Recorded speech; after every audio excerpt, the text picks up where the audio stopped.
Sir, मेरा नाम समीक्षा मिश्रा है और मैं हिंदी विभाग की द्वितीय वर्षीय छात्रा हूँ। सर, पहले तो आपके वक्तव्य के लिए बहुत बहुत धन्यवाद। इससे पहले मैंने आपको हंसराज महाविद्यालय में सुना, मुझे वहाँ सुन के भी बहुत अच्छा लगा, पर आज अपने महाविद्यालय में इतने पास से आपको सुनकर बहुत ज़्यादा अच्छा लग रहा है।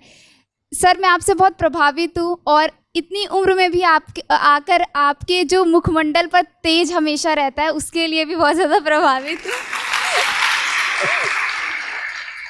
आपको क्या लगता है कि मैं 80 साल का हूँ या 90 साल का हूँ? सर, मैं आपके यहाँ आने से पहले मैंने आपकी उम्र गूगल पे सर्च की थी, 49 बताया था। सर, एडवांस में जन्मदिन की शुभकामनाएं। सर, प्रश्न पे आती हूँ।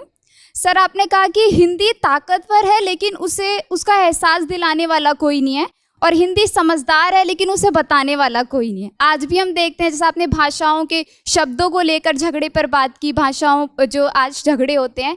सर, आज एक ऐसा ही झगड़ा उठा है, थोड़ा राजनीतिक पक्ष है, लेकिन मैं जानना चाहूँगी आपके विचार कि आज भारत है और इंडिया शब्द है, इसको लेकर बड़ा विवाद छिड़ रहा है, और जो मीडिया है वो इस पर बड़ा मिर्च मसाला लगा के बताती है कि सरकार से पूछती है कि ये जनता जानना चाहती है, बल्कि जनता दोनों नामों में सुखी है।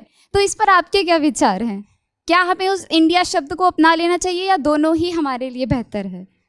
देखिए, मैं फिर कहूँगा कि मुद्दों को ना अलग करके समझना पड़ेगा। पहली बात, ये विवाद इस समय क्यों उठा, इसके पीछे राजनीतिक कारण है, आपको भी पता है, मुझे भी पता है। मेरी अपनी समझ ये है कि दो तरह से मुद्दे को देखने। पहली बात, ये उठा क्यों, और दूसरी बात, सही क्या है गलत क्या है। ये उठा क्यों, इसके पीछे राजनीतिक पृष्ठभूमि पूरा देश जानता है, आप भी जानती है, मैं भी जानता हूं।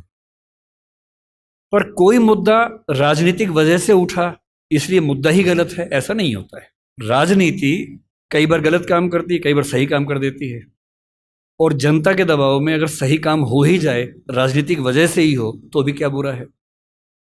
अब आते हैं इस सवाल पर कि भारत और इंडिया में से क्या सही है। संविधान सभा में इस पर खूब बहस हुई थी। यह हमारे संविधान का अनुच्छेद 1 है और उसमें लिखा हुआ है, India that is Bharat shall be A union of states.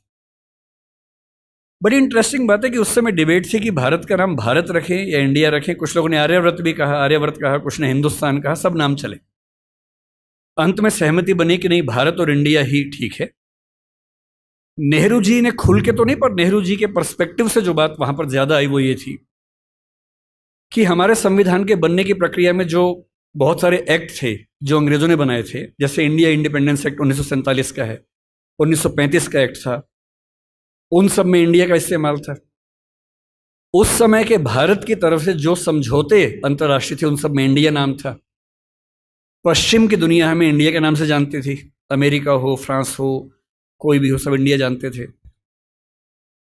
Nehru ji का मिजाज जो था वो ये भी था कि हमें ग्लोबल पर्सपेक्टिव में चीज़ों को देखना है, पूरी दुनिया से संवाद करना है, क्योंकि उनकी रुचि अंतर्राष्ट्रीय मुद्दों में ज्यादा थी, बहुत ज्यादा थी। मेरे ख्याल से इन सब वजहों से तय हुआ कि हम अपना नाम इंडिया रखेंगे, पर इंडिया के बराबर महत्व भारत का भी रहेगा। तो लिखा गया India that is Bharat. India जो कि भारत है, राज्यों का एक संघ होगा। 4 दिन पहले की बात है, मैं हॉलैंड में एक टैक्सी में बैठा हुआ था। इंटरेस्टिंग बात सोच के देखिए, टैक्सी का ड्राइवर मोरक्को का रहने वाला था। उसको जैसे ही पता लगा मैं भारत से हूं, उसने मुझसे यही सवाल पूछा। उसने कहा कि यू आर फ्रॉम इंडिया? मैंने कहा yes. We are listing to a debate India और Bharat, what do you think? मैं बड़ा चकित कि ये मोरक्को का आदमी हॉलैंड में रहता है, इसके मन में ये सवाल आ रहा है। तो मैंने कहा कि ये तो राजनीतिक कारणों से हुआ है, लेकिन बात अपने आप में सही है। मैंने कहा जैसे बॉम्बे मुंबई हुआ, मुझे खुशी हुई, क्योंकि मुंबई की आबादी के लिए मुंबई में जो मजा है वो बॉम्बे में नहीं है। बॉम्बे तो अंग्रेजों ने नाम दिया था। कोलकाता को कैलकाटा अंग्रेजों ने किया, तो बंगाल के लोगों ने कोलकाता कर दिया उसको। दिल्ली को दिल्ली के लोगों ने दिल्ली कर दिया, दिल्ली ही बना के रखा हुआ है, DILLI, ये होना चाहिए। काहे के दिल्ली भाई, हम क्यों दिल्ली बोलेंगे दिल्ली को? ये सारे तर्क अगर सही हैं, अगर बर्मा का नाम म्यांमार होना सही है क्योंकि उनकी जनता की आवाज तो म्यांमार में है, बर्मा में नहीं है। श्रीलंका और सीलोन की डिबेट में वो अपने आप को सीलोन ना मानना चाहे, श्रीलंका मानना चाहें, क्योंकि उनकी भाषा श्रीलंका बोलती है। तो मेरे मन में सवाल बड़ा साफ आता है कि भारत इंडिया क्यों होना चाहिए। मैं फिर स्पष्ट कर दूं, मैं सरकार के पक्ष में नहीं बोल रहा हूं, मुझे उनसे रत्ती भर मतलब नहीं, मैं एक विचार की बात कर रहा हूं। और मैं जब संविधान पढ़ाया करता था, अनुच्छेद 1 पढ़ाते हुए मैं हमेशा बोलता था कि मुझे चुभन होती है ये पढ़ते हुए कि इंडिया दैट इज भारत। दोनों ही लिखने थे तो भारत दैट इज इंडिया कर देते। अगर दोनों ही लिखने थे, ठीक है, दोनों रखें, क्या दिक्कत है। इंटरेस्टिंग बात इसके बाद है, मोरक्को के उस ड्राइवर ने उसके बाद पता है क्या कहा, हिंदी में अगर बताऊं, बोले अच्छा अच्छा ये मामला है, अब समझ में आया। फिर बोले कि बड़ी इंटरेस्टिंग बात है, हमारा नाम मोरक्को पड़ गया फ्रेंच लोगों की वजह से।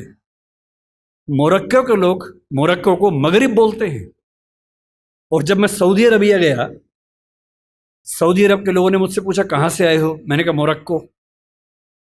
उन्होंने इस भाव से देखा कि मैं पागल हूं, बोले नहीं, मगरिब से आए हो। अगर मगरिब की आबादी खुद को मगरिब कह के खुश है तो उसे फ्रेंच लोगों की वजह से मोरक्को क्यों कहा जाए। इंडिया शब्द वेस्ट ने दिया और बुरे भाव से दिया। उनकी नज़र में इंडियन होने का मतलब है बहुत पिछड़ा हुआ होना, रेड इंडियंस, वेस्ट इंडियंस। तो आज ये क्यों हुआ, मैं समझता हूं कि राजनीतिक निहितार्थ है और उस राजनीति में मेरी रुचि ज़रा सी भी नहीं है। लेकिन ये आज हो या कभी भी हो, मैं इस पक्ष में हूं कि देश का नाम देश की भाषा में होना चाहिए और देश की भाषा भारत के पक्ष में है। आप इंडिया भी रख लीजिए, इंडिया दैट इज़ भारत के बदले भारत दैट इज़ इंडिया मेरी पहली पसंद होगी। मुझे इंडिया से दिक्कत नहीं है, पर भारत मेरी पहली मोहब्बत है।